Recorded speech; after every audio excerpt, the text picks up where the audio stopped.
दोस्तों, धरती की कॉम्पोजिशन और एनवायरनमेंट को देखते हुए हमें एक बात तो पता है कि अगर इंसानों को किसी और ग्रह पर बस्ती बसानी है तो उस ग्रह का धरती जैसा होना बहुत ज्यादा इम्पोर्टेंट है।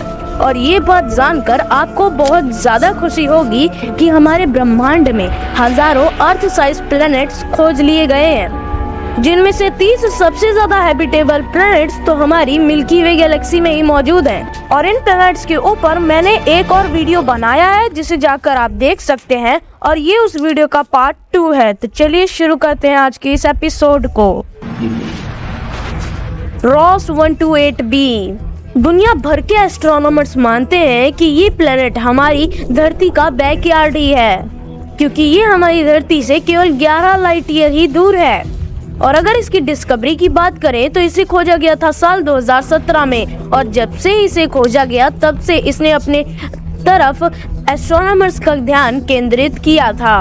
और इस प्लैनेट का सरफेस टेम्परेचर भी लगभग अर्थ की तरह ही था, जिसको सुनने के बाद सभी लोग हैरान थे।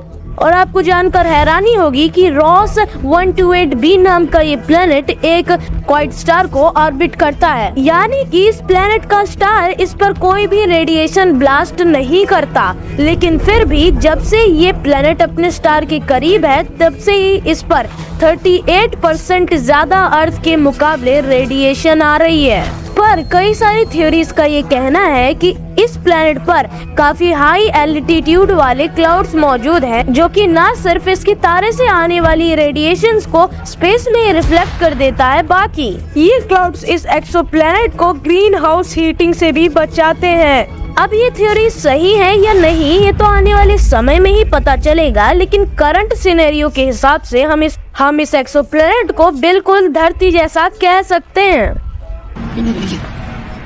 Kepler 22b। दोस्तों, धरती से 600 लाइट ईयर दूर केपलर 22b एक पहला ऐसा कंफर्म्ड एक्सोप्लैनेट था जो कि अपने स्टार सिस्टम के हैबिटेबल जोन में था। और इतना ही नहीं गाइस, ये जो एक्सोप्लैनेट है ये हमारी धरती से 2.4 गुना ज्यादा बड़ा है, और साथ ही साथ ये हमारे सूरज जैसे ही एक तारे का चक्कर लगाता है। और इसी तारे की मदद से टेम्परेचर को भी पता लगा लिया है। पर भले ही गाइस वैज्ञानिकों ने इस प्लैनेट के टेम्परेचर को पता लगा लिया है, जो कि है 72 डिग्री फ़ारेनहाइट, जिसमें एक इंसान आराम से सरवाइव कर सकता है। लेकिन जब इस प्लैनेट की कॉम्पोजिशन की बात की जाए तो अभी तक वैज्ञानिकों को ये नहीं पता कि ये प्लैनेट एक रॉकी प्लैनेट है या लिक्विड सरफेस वाला या फिर एक गैसियस जायंट है। लेकिन कुछ साइंटिस्ट मानते हैं कि इस एक्सोप्लैनेट का जो एटमॉस्फेयर है वो काफी क्लाउडी है, और हमारी धरती से 2 गुना ज्यादा बड़े होने के कारण इसका कोर भी काफी ज्यादा रॉकी है। Proxima B. अगर अर्थ लाइक प्लैनेट्स की बात हो रही हो तो प्रॉक्सिमा बी का नाम सबसे पहले आता है, क्योंकि ना तो सिर्फ ये प्लैनेट हमारी धरती से 1.4 गुना ज्यादा बड़ा है, बल्कि इसका टेम्परेचर भी हमारी धरती के जैसा ही है। यानी कि अगर हम कभी इस प्लैनेट की ओर ट्रैवल करें तो हमें उतना ही टेम्परेचर महसूस होगा यहाँ पहुँचने के बाद जितना अभी अर्थ पर होता है। और आपकी जानकारी के लिए बता दूं कि अर्थ से 4 लाइट ईयर दूर प्रॉक्सिमा बी प्रॉक्सिमा सेंटोरी नाम के एक तारे का चक्कर लगाता है, जो कि हमारे सूर्य से सबसे नजदीकी तारा है। पर बाकी सभी एक्सोप्लैनेट की तरह ही इस पर भी एक प्रॉब्लम है, इस पर पड़ने वाली सोलर फ्लेयर्स, जिनकी मात्रा इतनी ज्यादा होगी कि साइंटिस्टों को लगता है कि यहाँ पर हर समय प्रॉक्सिमा बी पर रेडिएशन ब्लास्ट होते होंगे, जिसकी वजह से यहाँ पर लाइफ की संभावना को ये ब्लास्ट खत्म कर देते हैं।